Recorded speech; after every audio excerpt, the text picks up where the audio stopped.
Hi. If you're watching this, you probably just are here to see my beautiful face and not because you want to open a game store. Or maybe that's exactly why you're watching this video. Or you're in the video game industry. Right now, we are in the process of opening a game store, and this is one of the most stressful things I've done in my entire life. Like, even my wedding wasn't this stressful. My child being in the NICU, that was pretty stressful. That actually may have been worse, but let's just say this one's number 2. But it's gotten to the point where, like, some days I'm even like, is this worth it? Is this going to actually benefit us? Is it going to benefit the business? Are we making the right decision? That's what it comes down to. Right now, hopefully you watched the last video where we talked about the different spaces we were looking at. You guys see little snippets of a few of them. It doesn't matter which location we pick. We will be spending over $5,000 a month just on rent to make money, which is just a lot of money. And lately, my biggest thing is this even worth it? Because right now, if I took out $5,000 of operating expenses, that's a lot of money that we spend on inventory every month. I buy what I consider decent sized collections for $5,000. Our overhead right now is essentially zero. We operate out of my basement, 1,600 square foot. And I will say, one of the reasons that we are definitely considering getting a space is we're full. I have a storage unit.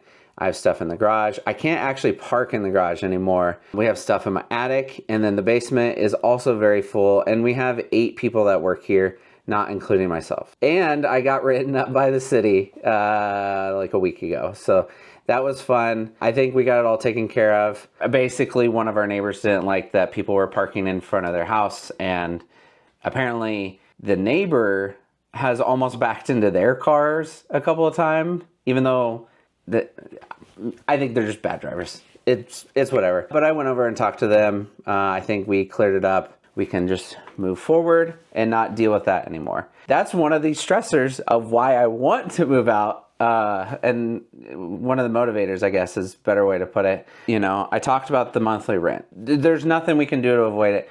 But then there's going to be a lot of additional new costs from opening the store. We're going to have electricity, which I have no idea what that's going to look like, because to heat and cool and run power to computers and Wi-Fi and all that, I don't know what that's going to cost, going from essentially zero at my house to whatever that looks like, maybe $300-400 a month. And then we'll have Wi-Fi, which I've always heard enterprise or business internet is really expensive. I looked at AT&T Spectrum because Google Fiber's not there. It doesn't seem that much more expensive, like maybe $20 more a month, but we'll have Wi-Fi, electricity, trash, sewer, water. You know, that could be an extra $1,000. So we could be going from $5,000 to $6,000 a month just in new costs. And that doesn't include our POS. We're most likely going to be going with Fulcrum. That's what most of the game stores I know use, and they've all had a good experience. And I've talked to the CEO a couple of times, and it seems like a really good option. But I think that's $280 a month over the course of the year. That's another $3,000, which in the grand scheme of things, it will be worth it. And then we'll be paying credit card processing fees and all that. But that, I think, is negligible. I'm not that worried about it because we'll be moving things that we would typically sell on eBay or even Amazon to the store. And so we'd be going from eBay is like 15% and then shipping. Amazon is like 33% is the way I usually calculate it, and fees. So we'll be going to basically just processing fees. So that'll be worth it. The new expenses we're going to be taking on is going to be insane. And then I've gone through over the past couple of weeks, made like a full list of things that we kind of need. Some of them I would say lean a little bit more on the want side. Like, I want a new monitor.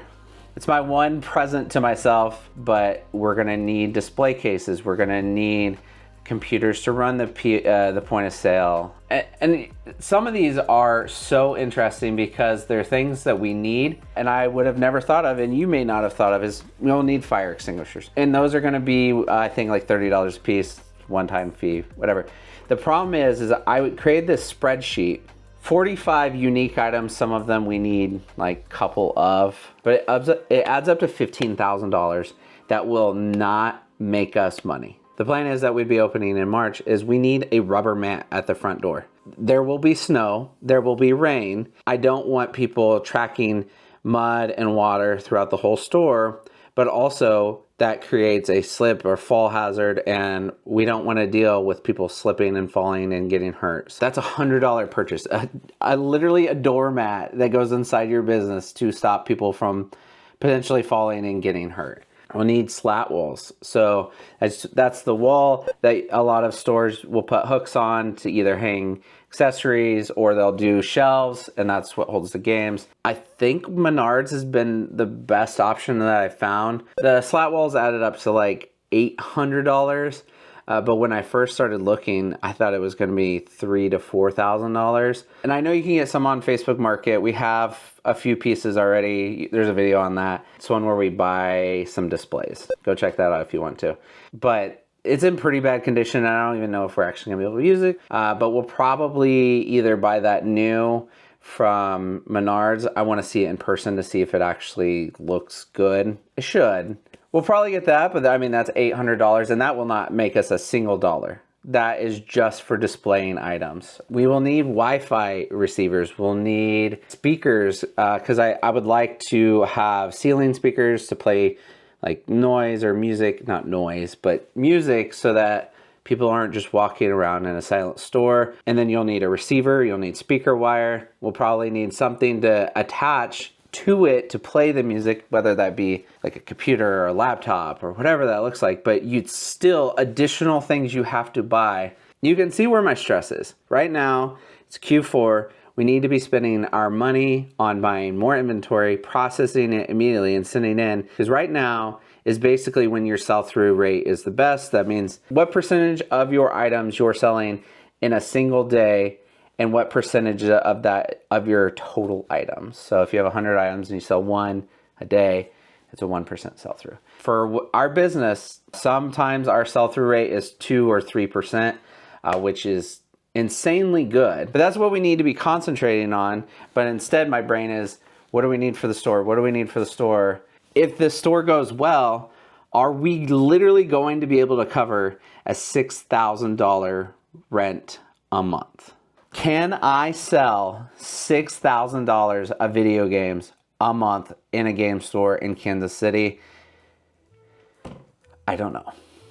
And that's why I'm stressed.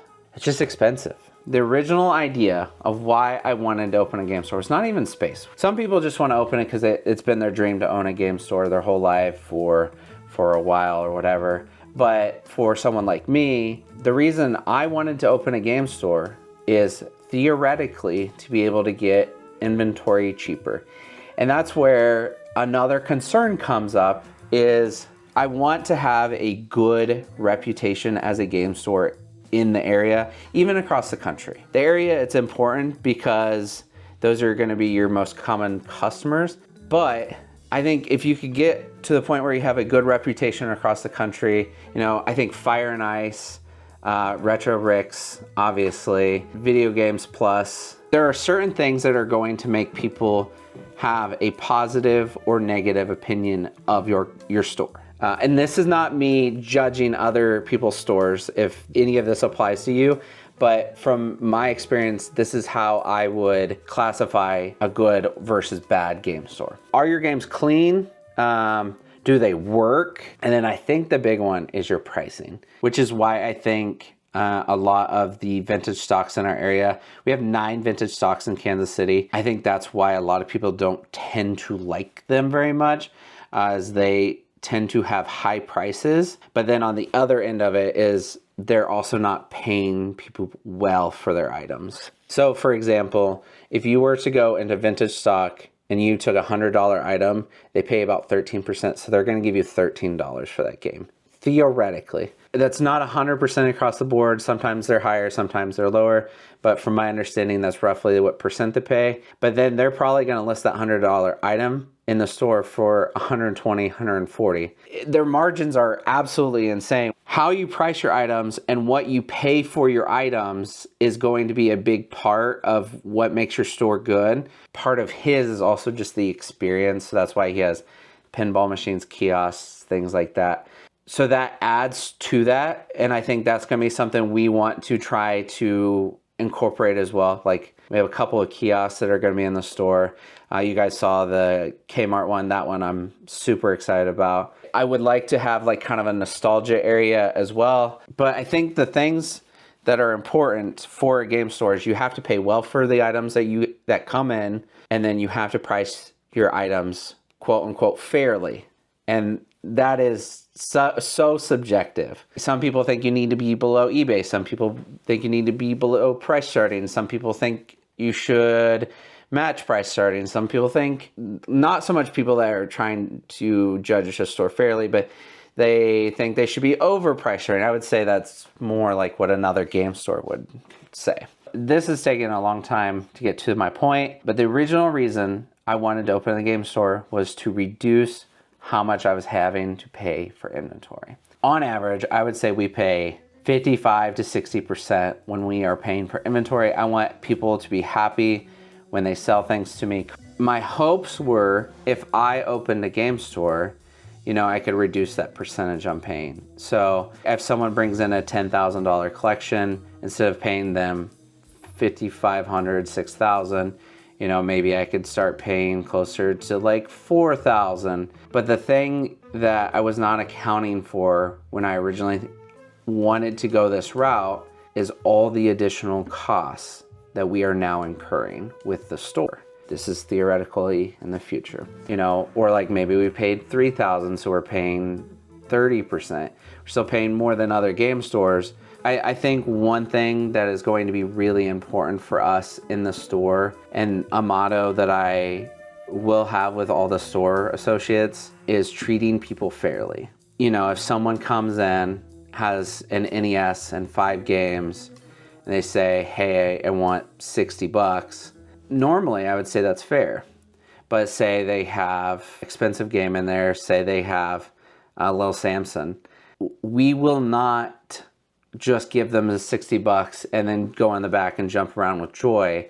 I think it will be important for us to explain to them, hey, you actually have a very expensive game in here. We do want to buy it, but we want to pay you more for it.